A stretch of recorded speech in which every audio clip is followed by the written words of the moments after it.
Bueno, gracias al Señor, nos vamos con la palabra de Dios y tenemos un tema muy especial esta noche. Creo que hay un tema bien especial.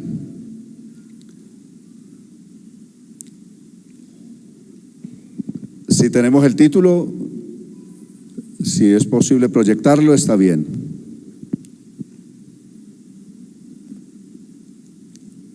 Entre tanto, les voy a rogar que estén de pie. Ya.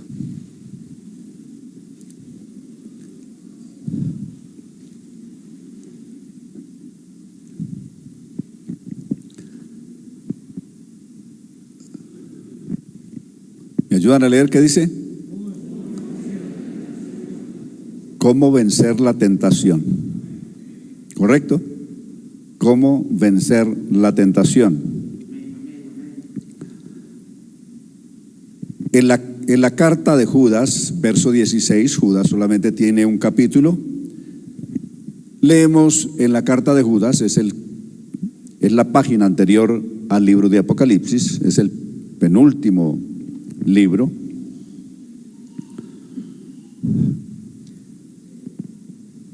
Del verso 16 en adelante vamos a leer.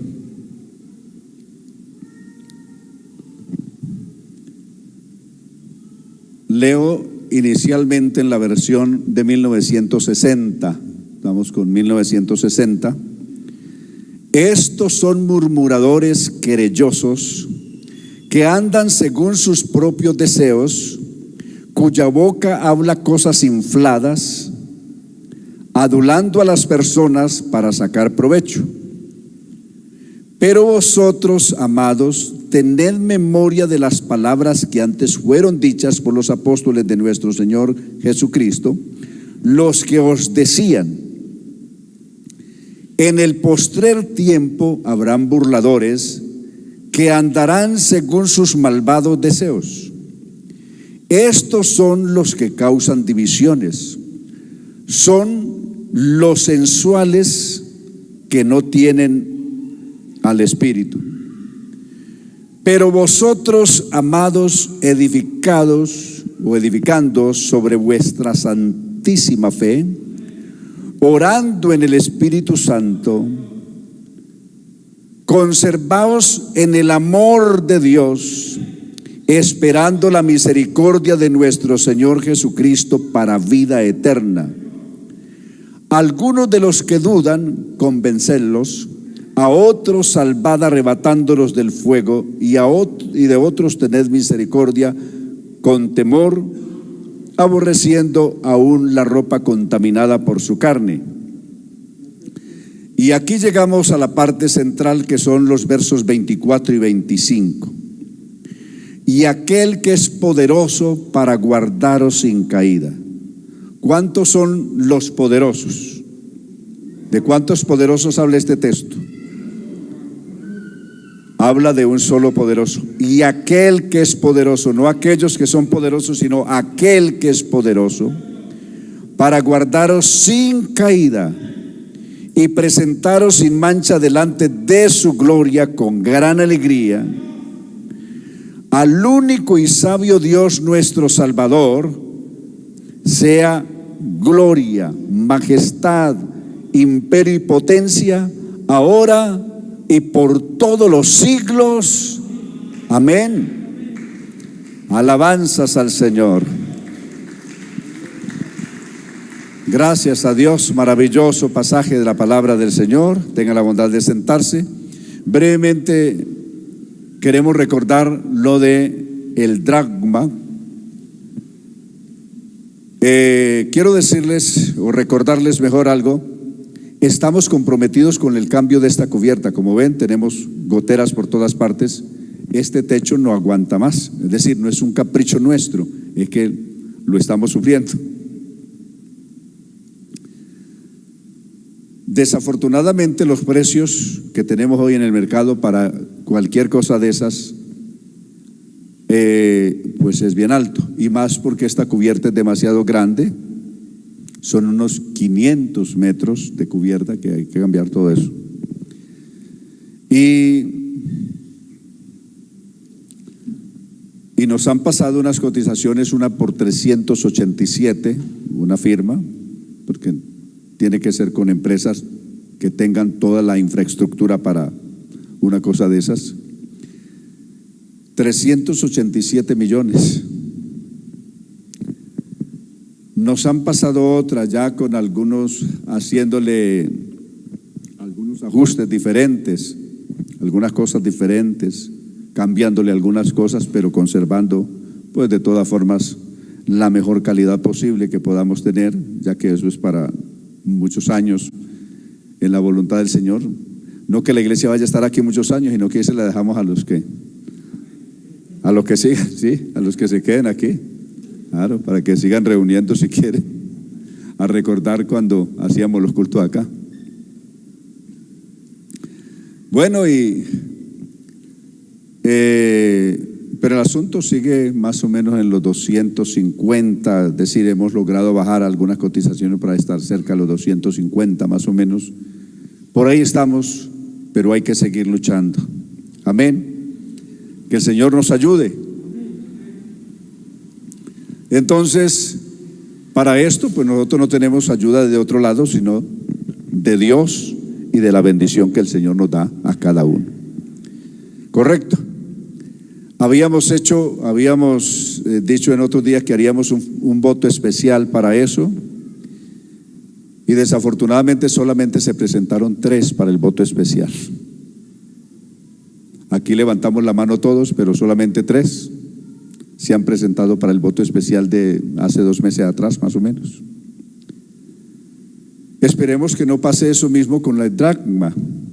El dracma equivale más o menos a un día de trabajo en el mes.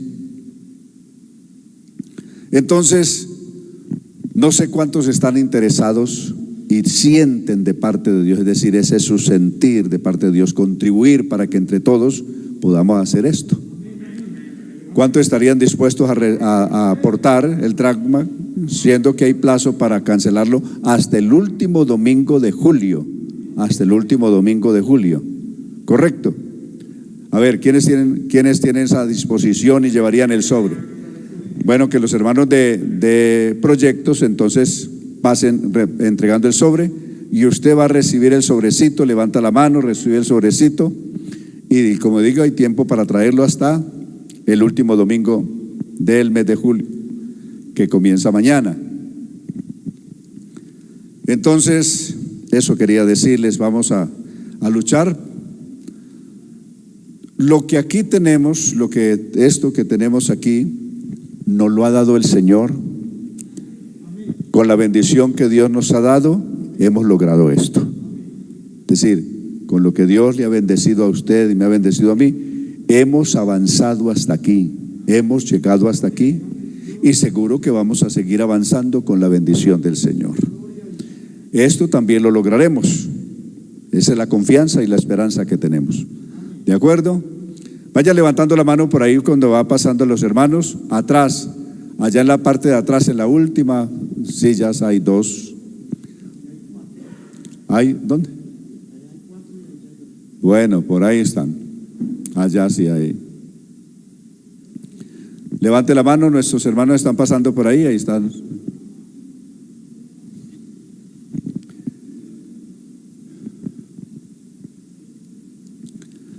Nos centraremos esta noche en un tema muy especial. De estos minutos que vamos a ver, quiero que los aprovechemos al máximo. Hablaremos acerca de la tentación. Y comenzaremos con algunas preguntas. La primera pregunta: ¿es un pecado ser tentado? ¿Ah? ¿Qué dicen? ¿Es un pecado ser tentado? ¿Puede ser tentado un hijo de Dios? ¿Sí? ¿Puede ser tentado un hijo de Dios? Entonces, quiero que veamos 2 cosas. Esta carta de Judas, que es muy corta, solamente son 25 versos, nos presenta las dos caras del asunto. Nos presenta a partir del verso 8 un grupo de personas que ingresaron en aquellos días del primer siglo, que es de Judas, hermano del Señor Jesús. Y en los días de Judas, que es el primer siglo, ya habían entrado en la iglesia dos grupos de personas. Unos que de verdad tenían temor de Dios y amaban al Señor y se habían arrepentido y se habían convertido de verdad. ¿Correcto? Ese es el primer grupo. Pero habían ingresado en la iglesia, había entrado en la iglesia otro grupo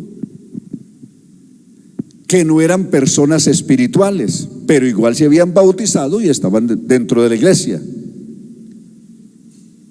Estos nunca se convirtieron.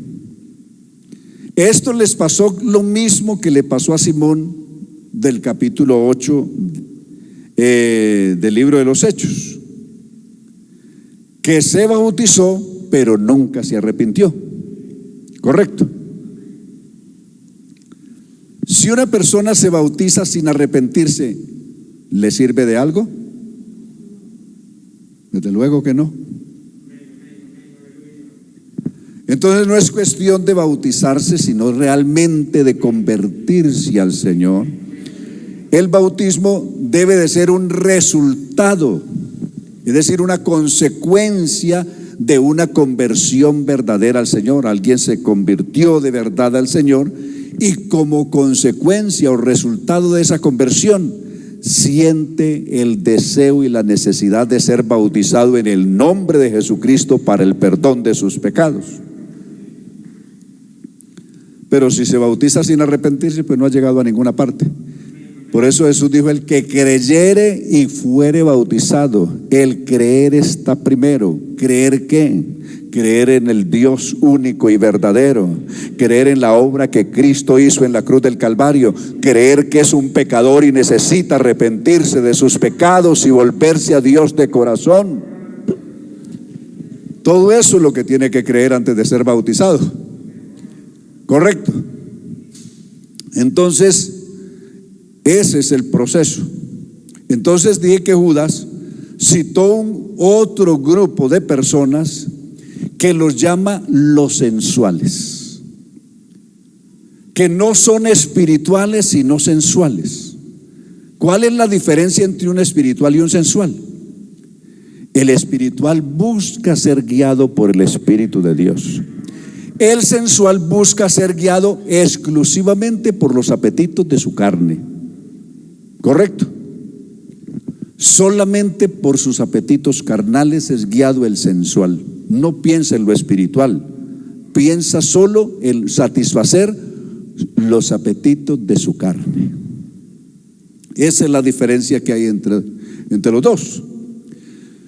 Y ese tipo de personas sensuales estaban en el primer siglo de la iglesia, estuvieron en el segundo siglo, en el tercero, y han estado desde que la iglesia comenzó en Colombia, también han estado ahí y están hoy.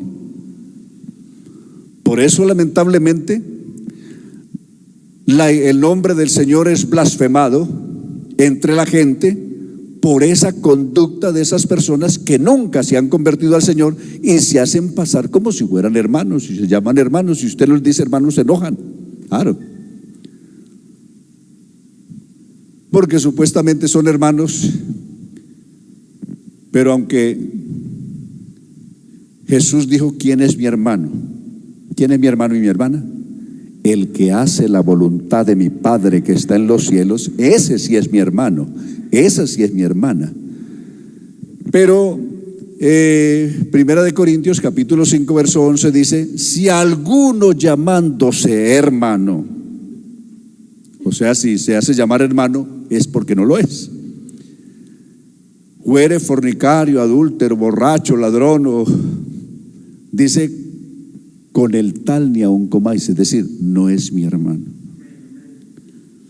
Entonces hay una cantidad de personas que se hacen pasar por hermanos, y entre ellos hay personas que no tienen temor de Dios en estafar, en mentir, en buscar a ver a quién le ponen la zancadilla, a quién hacen caer, ¿correcto? A quién enlodan, a quién hacen tropezar, lo que sea. Entre ellos hay algunos que los llaman tumbalocas y todo eso hay. Ese es otro tipo de persona. Pero aparte de ese grupo que no es, que está ahí, como la cizaña, que crece juntamente con el trigo, pero por más que crezca con el trigo, nunca llega a ser trigo, siempre seguirá siendo paja, seguirá siendo cizaña. Así estos están ahí como la cizaña de la que habló Jesús. Pero en medio de esa cizaña, o a pesar mejor de esa cizaña, el verdadero trigo está ahí. A pesar de estos sensuales, los hombres y mujeres espirituales sí existen de verdad y están ahí. Alabanzas a Dios. Entonces, veremos cómo es posible que un verdadero hijo de Dios o hija de Dios pueda enfrentar la tentación. Recién me bauticé, yo tenía por ahí 10 días de bautizado, y fui a Apartado, donde tenía unos hermanos que había conocido cuando estaba simpatizando. Y después de un culto de jóvenes, recuerdo un sábado después de un culto de jóvenes, algunos jóvenes de la iglesia de Apartado, en ese entonces, hoy existen varias congregaciones, en aquel entonces no había sino una, y era pequeñita. Y después del culto de los jóvenes, algunos jóvenes me invitaron a una integración que tenían en una casa. Era una integración solamente para varones. Entonces yo aproveché, tenía 10 días de bautizado, para preguntarle a 8 que estaban ahí más cerca de mí, 8 jóvenes, más o menos en la misma edad mía, entre 16, 19 años más o menos eran los que estaban ahí. Ellos llevaban ya tiempo en la iglesia. Entonces le pregunté a los 8 que habían, le dije: ¿ustedes ya bautizados, convertidos, sellados con el Espíritu Santo? Porque eran servidores ya en la iglesia. Sin embargo, ¿ustedes tienen tentaciones? Y se miraban el uno al otro como diciendo una pregunta incómoda. Porque aceptar que un cristiano era tentado, eso era un tabú. Era un tabú, hace unos años eso era un tabú. Es decir, no, sí soy tentado, pero que nadie se dé cuenta que yo soy tentado. Y no, qué miedo decir que soy tentado. Y entonces se miraban, y después de un rato uno me dijo: yo definitivamente, lo que hace que me convertí al Señor, no tengo tentaciones. Ese me hizo sentir muy mal, porque dije: en cambio yo llevo 10 días de bautizado y yo sí tengo tentaciones. Entonces yo dije: de hoy en adelante voy a comenzar a orar que el Señor me dé una vida como la de ese hermano que no tiene tentaciones. Pero apareció otro, ya como tímidamente dijo: no, yo sí tengo que aceptar que sí sufro algunas tentaciones, y por eso yo mantengo en oración, ocupado en las cosas de Dios. Pero como lentamente iban soltando, le dije al que finalmente habló, le dije: ¿tentación de qué tipo? ¿De envidia, de soberbia, de ira, de tantas tentaciones que pueden haber? ¿De algún vicio en especial? ¿Del sexo opuesto? Y dijo: yo acepto que tengo todo ese tipo de tentaciones, pero creo que Dios puede guardarme y es poderoso para guardarme.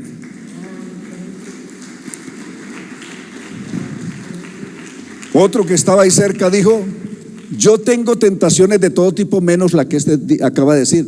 Yo no tengo tentaciones con el sexo opuesto. Yo no. Dije: Señor, también me vas a tener que ayudar a darme una vida como la de este. Bueno.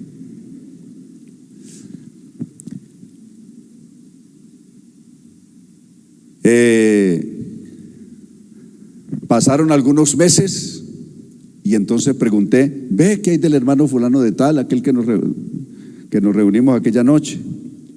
Del que no tenía tentaciones, me dijo uno, del que no tenía tentaciones de ningún tipo, incluyendo que no tenía tentaciones del sexo opuesto. Le dije: sí. No, pues ya no está en la iglesia. Pero él no tenía tentaciones con el sexo opuesto. No, ahora es la señora de un caballero. Claro. Por eso no tenía tentaciones con el sexo opuesto. Claro. Entonces, porque yo estaba explorando, es decir, un cristiano puede sentir tentaciones. El hecho de haberse arrepentido, de haberse vuelto a Dios, no lo hizo inmune a la tentación. ¿Qué es lo que hace el verdadero hijo de Dios? Soporta la tentación. Recuerden que Jesús en el Padre Nuestro habló de la tentación, y uno no es más espiritual que Jesús. Recuerden lo que una de las partes del Padre Nuestro fue: habían traducido mal el texto y habían puesto: no nos metas en tentación. El texto originalmente no dice eso, además porque sería una contradicción bíblica, porque Dios ni es tentado por el mal, ni Dios puede tentar a nadie, y menos meter a una persona en la tentación. Dios no hace eso, sería provocarlo. Lo que el texto dice es: no nos dejes caer en tentación, que es distinto. No nos dejes, estamos tentados, Señor, no nos dejes caer en la tentación. Más bien que, líbranos del mal. ¿Correcto? De San Mateo 6 y San Lucas 11, donde está el Padre Nuestro. Entonces hay que ubicar cada cosa en su lugar. Romanos, el capítulo 7, hace una exposición amplia sobre esto. Desde luego no tenemos el tiempo para ello, pero sí veremos brevemente unos textos de Romanos capítulo 7. Un día de esto les pongo bien en contexto ese capítulo 7, que para muchos se dificulta la comprensión de él, pero no esta noche. Verso 14 en adelante, Romanos 7:14. Porque sabemos que la ley es espiritual, mas yo soy carnal, vendido al pecado. Porque lo que hago no lo entiendo, pues no hago lo que quiero, sino que hago, ¿qué es lo que hago? Lo que aborrezco, eso hago. Pablo encuentra dos tipos de voluntades en él: una voluntad espiritual y una voluntad humana, carnal. Dos voluntades. Hablando una vez con un hombre que me encontré yendo a evangelizar por allá en un lugar de pueblo del suroeste, por un camino iba para una vereda, una tarde lluviosa y oscura, y en un camino solitario de pronto me salta al paso un hombre con un arma en la mano. Entonces me detuve a hablar con él. Él finalmente bajó su arma y yo comencé a hablarle del Señor. Él me dijo: yo vivo de esto, esta es mi profesión. Es decir, yo soy sicario de profesión. Esa es mi profesión. A mí me pagan y por la vida de este, por aquel, por el otro, y yo voy y hago mi trabajo. Y a mí me pagan y yo vivo de eso. Le dije: cuando tú cortas la vida, cuando le quitas la vida a una persona, tú no sientes ningún dolor ni por la familia, ni siquiera por la persona que mataste, ni por la familia que queda destrozada. En fin, tú no sientes dolor por nada. Dice: a veces sí siento algo. Pienso en las personas o en la persona que maté, en la familia, en el sufrimiento. Los veo llorando, sufriendo, y a veces sí. Y a veces yo mismo me recrimino. Y yo mismo, en mi soledad, me digo: yo no puedo ser ese. Y yo no quisiera ser ese. Pero no sé, dentro de mi interior, aunque con la mente reflexiono y digo: no puedo seguir haciendo esto, con la mente pienso eso, pero con mi impulso carnal sigo haciendo lo que no debiera hacer. Y a veces me pregunto: pero si fui yo el que maté a ese señor. Yo mismo como que no creo que fui yo el que lo hice, pero de verdad yo fui. O sea, como si dos entidades estuvieran dentro de un solo individuo, y la una como que es culpable de todo y la otra como que no es culpable de nada. Asunto extraño, ¿cierto? Hablando en una cárcel con alguien una vez, y me dijo: esta es la hora que yo no entiendo por qué yo hice eso. No puedo entender por qué hice lo que hice, y como consecuencia de eso, pues mira dónde estoy, en la cárcel. No entiendo. Pablo dice aquí que hay cosas que él no entiende. Porque lo que hago, verso 15, porque lo que hago no lo entiendo. Pues no hago lo que quiero, sino aquello que aborrezco. Es lo que termino haciendo. Es decir, quiero hacer el bien, pero hay otra cosa que me lleva a hacer el mal. ¿Correcto? Es una lucha interna. Eso habla de una persona que, aunque tan espiritual como fue el apóstol Pablo, sin embargo seguía luchando con un interior que no se sujeta a Dios. Y a ese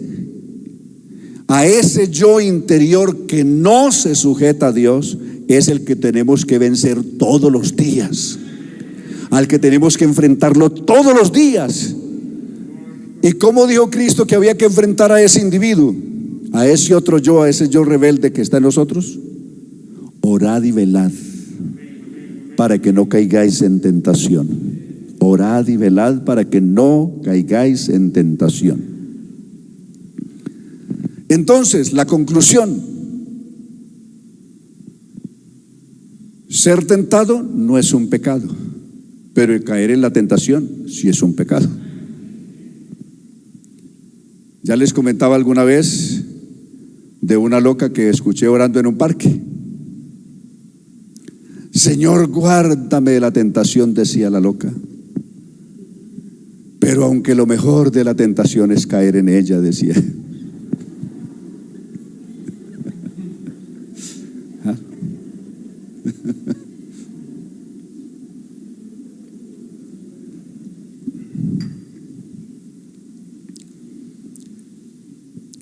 Ahora, para el verdadero Hijo de Dios hay una promesa. Y es la promesa que leímos en los versos 24 y 25 de Judas. ¿Cuál es la promesa? Esa promesa lleva consigo un enorme milagro. ¿Cuál es el milagro que está implícito en esa promesa? que una persona que sigue en esta tierra, que sigue teniendo la concupiscencia mala en su carne, que sigue siendo tentado y pueda ser guardado. Y aquel que es poderoso para guardaros sin caída, no para guardarnos sin tentación, no. Estamos expuestos a la tentación, pero es poderoso para guardarnos sin caída. Trasladémonos al futuro y veamos esto.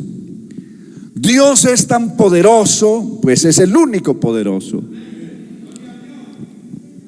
Y su poder es tan glorioso, tan asombroso, que puede guardar a un ser tan frágil que es tentado en todo aquí en esta tierra. Y sin embargo puede guardarlo sin caída y presentárselo irreprensible delante de su gloria con gran alegría. Eso es asombroso, es el milagro más grande que yo haya leído.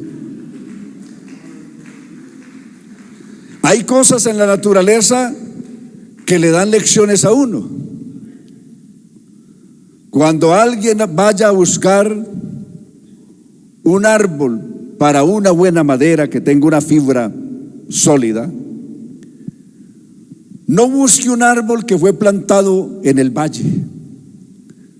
Busque un árbol que fue plantado en lo alto de la montaña, que fue sacudido por los vientos en todas las direcciones, porque eso hicieron que su fibra se afinara. Le dieron el temple a la fibra de ese árbol. Las plantas que más propiedades medicinales tienen no crecieron en el limpio y adornado jardín, crecieron en el fango y en el lodo más sucio. Es donde crecieron las plantas que más propiedades medicinales tienen.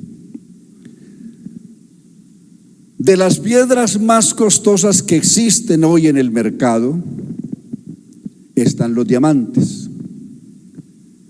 Y los diamantes es una piedra que le tocó pasar por una temperatura de más de 300.000 grados. La carbonizó de tal manera que la cristalizó. Eso es un diamante. Mire por dónde pasó de ser una piedra ordinaria hasta llegar a eso, por la prueba por la que le tocó pasar.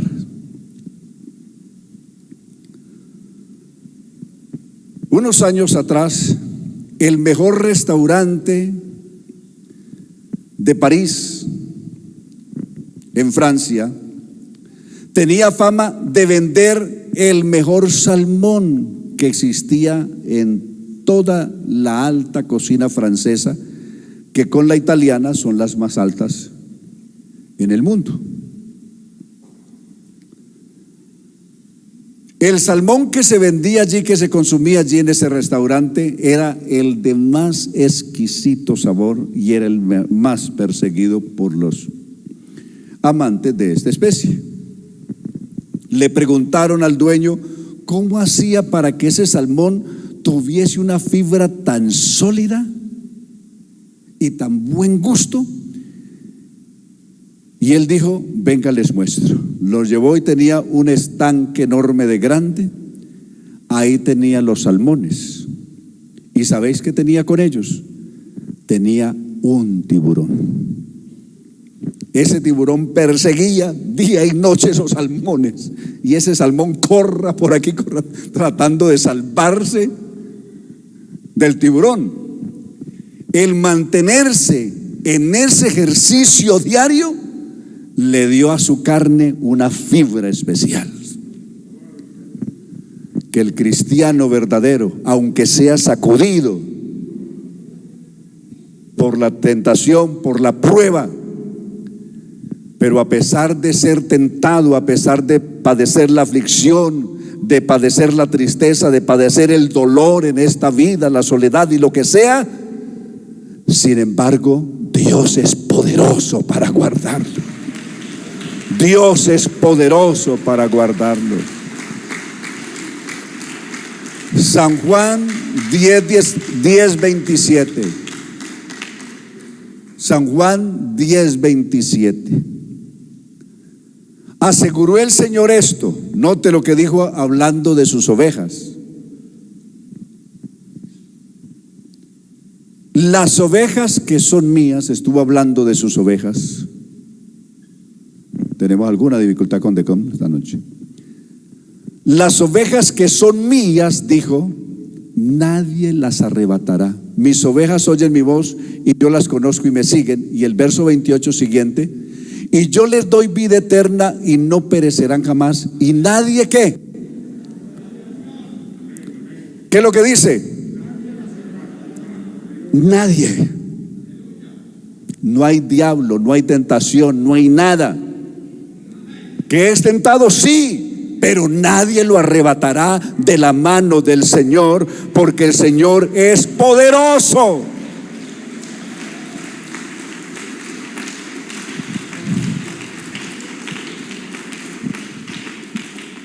Dos textos para terminar. Hebreos capítulo 2, verso 16 en adelante. 2:16 de Hebreos.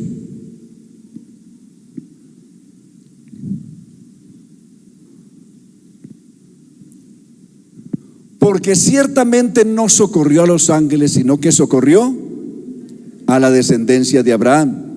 Y el verso 17: por lo cual debía de ser en todo, está hablando de Jesucristo, en todo semejante a sus hermanos. ¿Para qué? ¿Por qué Cristo tuvo que ser semejante en todo a nosotros? Estar en un cuerpo como el de nosotros. Para venir a ser misericordioso y fiel sumo sacerdote en lo que a Dios se refiere, para expiar los pecados del pueblo. Y el verso 18: pues en cuanto Él mismo padeció. ¿Quién fue el que padeció? Cristo mismo padeció siendo tentado. Por eso dije, si ser tentado es un pecado, entonces Cristo sería un pecador. Pues no. Él fue tentado en todo, pero sin pecado. Pues en cuanto Él mismo padeció siendo tentado, dice que es poderoso. ¿Para qué es poderoso? Para socorrer a quienes, a los que son tentados. Él es poderoso para socorrernos. Él nos socorrió ayer, Él nos socorre hoy, y Él nos socorrerá mañana hasta presentarnos irreprensibles delante de su gloria con gran alegría. Finalmente, Santiago 1:12. Santiago 1:12. Bienaventurado el varón, o feliz el varón, o hombre o mujer, la persona que soporta la tentación. No que no pasa por la tentación, no la sufre, no, que la soporta. Porque cuando haya resistido la prueba, recibirá la corona de vida que Dios ha prometido a los que le aman. Y explica en qué consiste la tentación. Verso 13: cuando alguno es tentado, no diga que es tentado de parte de Dios. Es decir, Dios no lo... fue Dios que me puso esta prueba. Dios no te está poniendo ninguna prueba. Dios no te está tentando, Dios no puede hacer eso. Cuando alguno es tentado, no diga que es tentado de parte de Dios, porque Dios no puede ser tentado por el mal, ni Él tienta a nadie, sino que cada uno es tentado. ¿De qué es tentado cada uno? De su propia concupiscencia, es atraído y es seducido. Aquí está el problema. La tentación se manifiesta en tres dimensiones, tres instancias. Pensamiento, primero involucra el corazón. El corazón de la Biblia es la mente, piensa. Luego involucra los sentimientos, siente. Hasta ahí está la tentación. Ya si da el otro paso, el tercero, ahí sí se fue al abismo. Y el pecado siendo cumplido, ¿cuándo se convierte en un pecador? ¿Cuando fue tentado? ¿O el pecado siendo cumplido? Es decir, viene la acción, por eso piensa, siente y actúa. El pecado está en la acción. Ahí ya está el pecado. El pecado siendo cumplido en la acción da luz a la muerte. ¿Correcto? Entonces, que el Señor nos siga guardando sin caída. Él es poderoso. Mira las dos direcciones en que dijo el apóstol, que dice la Biblia. Es poderoso para guardarnos sin caída y es poderoso para socorrer a los que son tentados. La pregunta que queda esta noche: ¿somos capaces de creer que el Señor puede guardarnos sin caída hasta presentarnos delante de su gloria irreprensibles con gran alegría? ¿Y quién es el que nos guarda? El único y sabio Dios, nuestro Salvador, cuyo nombre es Jesucristo. Estén de pie, démosle gracias al Señor. Alabanzas al Señor. Que el Señor nos guarde, que el Señor nos socorra en cada instancia y que podamos llegar hasta la meta final, guardados y sostenidos por la mano de nuestro gran pastor. Las ovejas que son mías, nadie las arrebatará de mi mano. Soberano Señor Jesús, le damos gracias esta noche por esta oportunidad especial que usted nos ha regalado de poder detenernos, Señor, frente a tu palabra y poder tener esa inmensa consolación, esa seguridad enorme en tus promesas. Tú eres el que, a pesar de nuestra debilidad humana, eres poderoso para guardarnos sin caída. Eres poderoso para socorrernos en toda tentación. Eres poderoso para darnos la victoria como lo hiciste ayer, lo haces hoy y nos darás la victoria hasta el día final. Gracias.